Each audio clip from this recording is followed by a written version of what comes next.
welcome to She Thinks, a podcast where you're allowed to think for yourself. I'm your host, Beverly Hallberg, and on today's episode, the chairman of the Federal Communications Commission, Chairman Ajit Pai, is joining us to discuss the future of the internet. We're going to get into the rolling back of net neutrality and whether or not that killed the internet, as many claimed it would, the introduction of 5G technology and what we can expect in 2020, and how the FCC is spearheading initiatives to expand broadband access in rural America. But before we dive into the conversation, a little bit about Chairman Pai. He is the 34th chairman of the FCC, designated by President Trump in January 2017. Previously, he served as commissioner at the FCC, appointed by then President Barack Obama. And finally, at the FCC, Chairman Pai has been a champion of policies that aim to promote innovation, investment, and public safety, his top priority being bridging the digital divide. Chairman Pai, a real honor to have you on with us today. Thank you so much. The honor is mine. Thanks so much for taking the time. I really appreciate it, and I'm grateful for the work that the Independent Women's Forum does. Well, thank you so much. And I know we're going to dive into some of those policies that you have promoted, but I thought we would start off by just learning a little bit more about your background. Where did you grow up? And I'm curious, was it ever your dream to become the chairman of the FCC? Well, I can assure you the answer to the second question is no. I had no idea what the FCC was when I was a kid. I grew up in a small town called Parsons, Kansas. So we moved there when I was about 4.5 years old. And from then until the end of high school, I was in this small town. And it was a pretty unique experience. Grew up in the late 70s, early 80s there. And it was a terrific place and a terrific time to be a kid, and pretty safe. You left your doors unlocked. My parents worked at the county hospital, and through that we got to know all kinds of people around town, and it was just a great experience. And so if you had told me back then, a shy, awkward, gangly Indian American kid, hey, someday the president of the United States is going to tap you for this important job, I never would have believed it, but in my heart I would have wanted to believe it. And I think that's the thing that makes America so unique, is that truly anybody can achieve anything if given the opportunity. And just to give more background on the FCC, tell us a little bit about what its main purpose is and what your philosophy is as the chairman of it. A great question. So the FCC was set up in 1934, 85 years ago, in order to regulate the communications marketplace. And over the years, it's evolved. Way back then, when it started, it was primarily to regulate radio and telephones. It's now evolved to regulate satellite communications, wireless, and other new technologies. There are 5 commissioners, one of whom is designated at any given time by the president as the chairman. And that happens to me over the last 2.5 years. And we oversee an agency of about 1,500 people. It has various bureaus and offices. The bureaus focus on things like wireline regulation or international issues. The offices tend to provide support, such as the Office of the General Counsel, providing legal support, the Office of Engineering and Technology, providing engineering expertise. And for the last 2.5 years, I've had the privilege as a chairman of setting the agenda for the commission, and it's been a pretty wild ride. We've been very active, but it's a tremendous privilege, and I get to see the impact of our decisions every day when I travel around the country, and that's one of the things that's made this job very gratifying. It's not one of these agencies where you just push paper in a Washington office and you just wonder if anyone sees the impact. It really does make a big difference, a positive difference, I think, in the lives of the American people. And what has it been like to work in an area that is evolving so quickly? You mentioned what the origins were of the FCC when it started, but now we have technology moving so quickly. We have social media. What is it like to try to keep up with this fast pace and the ever-changing environment that we find ourselves in when it comes to technology? It's a real challenge. I'm an intellectually curious person by nature, and it seems like every week, sometimes almost every day, there's some new technology or issue that I need to learn about. And so you read up as much as you can on it.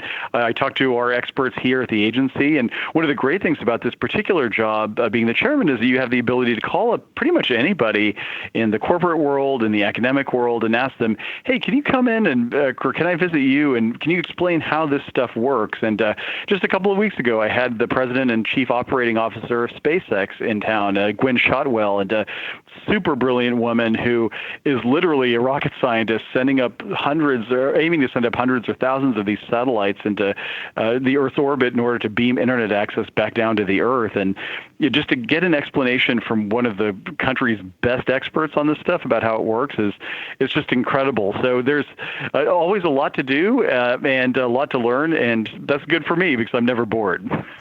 I'm sure you're not bored. You, of course, made a lot of waves about a year ago because you did roll back the Obama-era net neutrality rules. People were claiming that you were going to destroy the internet, that you were killing the internet. Of course, ironically, we're here talking online today, so obviously the internet is not dead. But this went into effect a year ago, this past June. The internet is not dead. What can you tell us about rolling back net neutrality and what that has meant? It's sort of funny when we made this decision back in December of 2017 and when this repeal went into effect in June of 2018, we kept track of some of these crazy predictions that some of these net neutrality zealots were making. For example, this is the end of the internet as we know it, as CNN broadcast. We heard that the internet was going to load one word at a time, as the Senate Democrats' official account put it. We heard that you're going to have to pay $5 per tweet and all this other kind of nonsense. And the point I made then is the point I make now, which is that the internet is going to be just fine. It's going to be better than ever without the heavy hand of government regulation. And that's exactly what we've seen over the last year. Speeds from December of 2017, when we made our decision, until December 2018 were up 40% year over year. We're seeing billions of dollars more invested in internet infrastructure to help close the digital divide. We're seeing millions more Americans get online for the first time. And so my point is, let's leave the hot air from politicians and Washington special interests behind and focus on what really matters, which is getting people on the right side of the digital divide, connecting them, allowing innovation and investment to flourish. And, we'll take the heat that we took over the last year, because at the end of the day, doing the right thing is always the right thing to do, especially when it's hard. And that issue, I want to let our listeners know that one of the IWF senior policy analysts, Patrice Lee Onwuka, has done a lot on the issue of net neutrality, as well as some of the other issues we're going to discuss today. So they can go to IWF's website to see more on that. But one more thing on net neutrality, I really appreciated your sense of humor about a lot of the tweets that you got. You did this viral video responding to mean tweets. You seem to have fun in your job. How did you decide to even do that video where you were going to make fun of the fact that people were so up in arms over this? And how did you make that decision to move forward with that kind of video?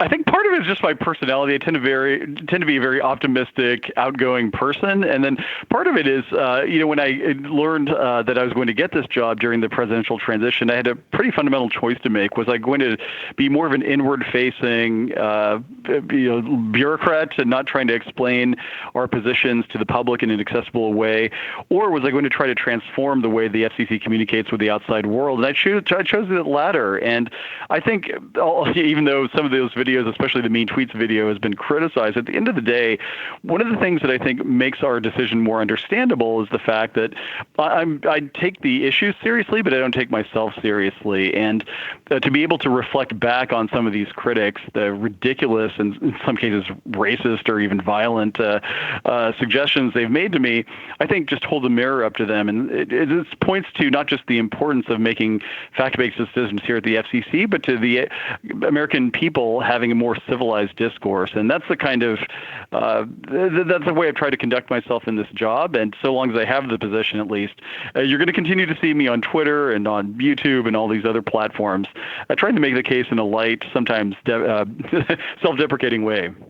And out of curiosity, do you ever log off yourself? Are there times where you tell yourself, okay, I need to take a break from social media? Or do you have any type of safeguards that you set up for your family using social media? Because I think so many parents out there are trying to figure out how to navigate this world.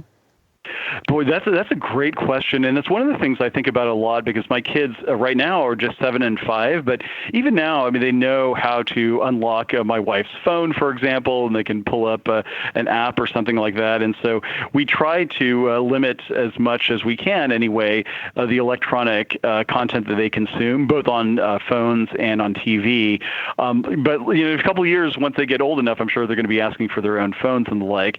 For myself, I find it very healthy to log off every now and then. In fact, just last week, some buddies and I went to the backcountry of Wyoming in Yellowstone National Park, and there was no signal, there were no devices, there was nothing but the outdoors, and it was amazing how much it cleared my head and it kind of reminded me about what the real world is like. Sometimes when you're on these devices, you're just convinced that the vitriol on Twitter is the way everyone thinks, or the latest video on YouTube is all that matters. But when you're out there and you see the stars and you're going to sleep at night without having to worry about what is on that screen, it does have a calming effect. And that's one of the things I do worry about, even though our goal here at the FCC is to get everyone connected. We want them to be connected in a healthy way. And that's one of the things that I have been thinking about a lot and talking about a lot with some experts is this changing the way we think about ourselves, we think about our neighbors, think about our country? And it's not an easy conversation, especially for those of us who are parents. Yeah, I can even say personally, running a small business where all my employees telework, we couldn't do what we do without technology. And I work in media, so everything is related to technology. But I agree with you, those times where you can just kind of take a break and interact one-on-one with somebody and not through a screen is really helpful. But I know that even part of what you're doing and some of the impacts that you're making, you're doing a lot when it comes to 5G technology. I know that will allow greater numbers of devices to connect, and that speed is going to be faster. But tell us a little bit about what you're doing with the 5G Fast Plan and what this is going to mean for individuals. Yeah, 5G is the next generation of wireless connectivity. Most wireless consumers know what 4G LTE is. Well, 5G is going to be even better. It's going to be 100 times faster, if not more than that. The response time when you ping the network to get on a website will be much faster. And we'll see a lot more connected devices, as you're pointing out. Everything from your phone to your refrigerator to your car could be connected. And that requires the FCC to do a lot of work. And that's why last year at the White House, I announced that the FCC would be starting the 5G Fast Plan, a plan to facilitate America's superiority in 5G technology. And this plan has three basic parts, which folks can see if they want in more detail at fcc.gov/5G. Getting more spectrum into the commercial marketplace, getting more wireless infrastructure deployed, small cells as opposed to those big cell towers. And then third, making it easier to deploy fiber, optical fiber in the ground, which will be critical to carrying a lot of this internet traffic back into the network. And thus far, we've made progress on all three of those fronts. And my goal is ultimately for Americans to have more competitive options than ever before. And also from a macro perspective, to make sure that America leads the world in the development and deployment of 5G technologies. There are other countries that have seen the success we've had in 4G, and they want to claim that mantle of leadership for themselves, particularly China. And so we want to make sure that America is on the cutting edge, and hopefully, if the FCC's initiatives continue to make progress, we'll be there. And when you think about being on the cutting edge and competing with other countries and what that means even from a national security issue, where would you say the importance is for us to continue to be a leader in this area? It's absolutely vital. And it's not just a question of the parochial, hey, we want to be number one. 5G is going to lead to the transformation of entire industries. It's going to be deployed in conjunction with a lot of other technologies that we've been studying. For example, artificial intelligence and machine learning and quantum computing and blockchain and all of these other new technologies. And so when you think about, for example, healthcare, one can imagine that in the future, medical school students would be trained using virtual reality modules that will rely on 5G connectivity, or patients in rural areas who can't have specialists see them in person might rely on wireless connection using 5G to be able to get cutting-edge care, or a businesswoman who needs to be able to access quickly a global customer base would be able to do that with 5G if she can't find a fiber connection.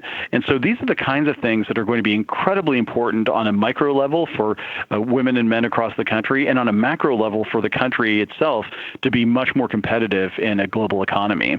And I know on this aspect, something that you've been a big proponent of and something that you've been pushing for is expanding rural broadband, making sure that people who live in rural areas are connected just like everyone else. What have you been doing? What are the initiatives there to expand in rural areas? Yeah, this has been our number one priority from my first day as chairman on January 24th of 2017.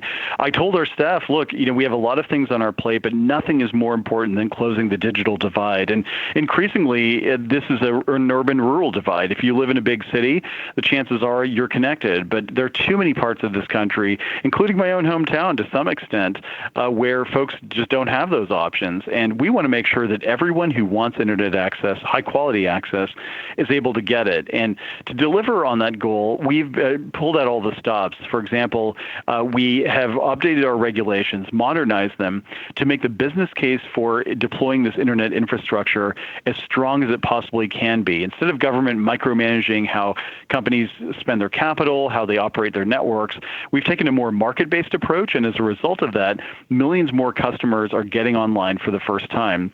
The second thing we've done is to reform the way that we distribute our funding. We have something called the Universal Service Fund. Every customer with a phone typically pays something called a Universal Service Fee into a fund, and the FCC then distributes that money to companies for the purposes of building out broadband in rural areas. Well, when I came into office, a lot of this money was being misspent, or it wasn't being targeted to parts of the country that were unserved. We've reformed that, and now, for example, we are distributing hundreds of millions of dollars to parts of the country that don't have service at all. And the third thing we're trying to do is encourage much more innovation. I mentioned earlier Gwynne Shotwell, the president and CEO of SpaceX. Well, hers is one of many companies that we're trying to encourage to enter this marketplace. There are satellite companies, there are wireless companies, and others looking to provide access in innovative ways, and they need the FCC's approval in order to do that. And so we have been green-lighting a lot of these companies. From my perspective, I don't really care what technology a company uses. I want them to have a really strong incentive to compete and to enter the marketplace. And hopefully we're able to close that divide substantially during my time in office. And final question for you. I figured this was appropriate since it's campaign season. And during campaign season, we all love getting those robocalls, those campaign phone calls, those campaign texts. Curious what your efforts have been on that front, since I think people want to know what are their rights and what can they do. Boy, this is an issue that drives me crazy, not just as a regulator, but as a consumer. I get these robocalls all the time.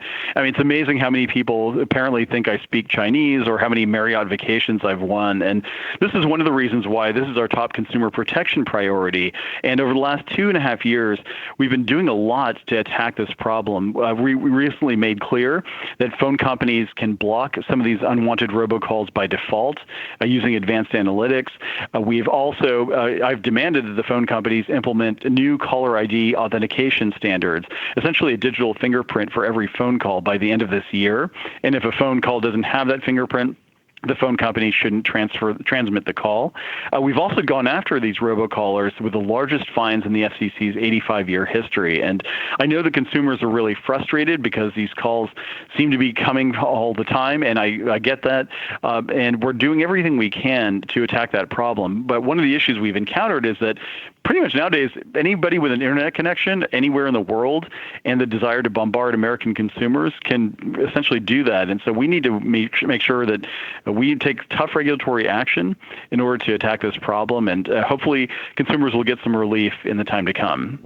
Now, when you've gotten a robocall, have you ever pulled out the FCC Chairman Card and let them know who you were? Because I think that could be effective. I have, yeah. It's quite amusing. So typically, it drives my wife crazy when I do this, but typically I will answer just to waste their time and to see what exactly it is they want. And a couple of times I have said, just so you know, you happen to be calling the chairman of the agency that is responsible for cracking down on people like you. And typically what happens is just very quick, click and they hang up. And but I'm often curious to see what what they must be thinking when it happens in that moment. But it happens to me too, just like it happens to other consumers, and that's part of the reason why I've been doing so much to attack this problem. I hear about it from my own mom, from my mother-in-law, and look, if for no other reason, my seat at the Thanksgiving and Christmas Day table might be in jeopardy if we don't take aggressive action on this front. So, folks who are listening, just be aware that I'm on the case for both professional and personal reasons. Well, we so appreciate you joining us today. I just want to personally say that I've appreciated just the approach and the demeanor you've taken to this job. It's been fun to watch you and to listen to you. And again, thank you so much for spending time with us today. Well, thanks so much to you. And I meant what I said in the beginning. IWS has been such a great advocate for women being able to speak in the public square based on their own independent voices. And that's something that's so important in our democracy. And I can't even say enough how much I appreciate your advocacy generally, and in particular, your work here at the FCC to help support some of the initiatives we've got, which will empower women in the future. And again, remember, you can find out more information on many of the issues discussed today on IWF's website, so do check it out there. Last, I want to let you know about a podcast that you should be listening to every Thursday morning. Problematic Women is co-hosted by Kelsey Bowler and Lauren Evans to sort through the news to bring stories and interviews that are of particular interest to conservative-leaning or problematic women. That is, women whose views and opinions are often excluded or mocked by those on the so-called feminist left. So you can hear them talk about everything from pop culture to policy and politics by searching for Problematic Women. That's Problematic Women, wherever you get your podcasts. Last, if you enjoyed this episode of She Thinks, do leave us a rating or a review on iTunes. It does help. And we'd love it if you shared this episode. So let your friends know where they can find more She Thinks episodes. From all of us here at Independent Women's Forum, thanks for listening.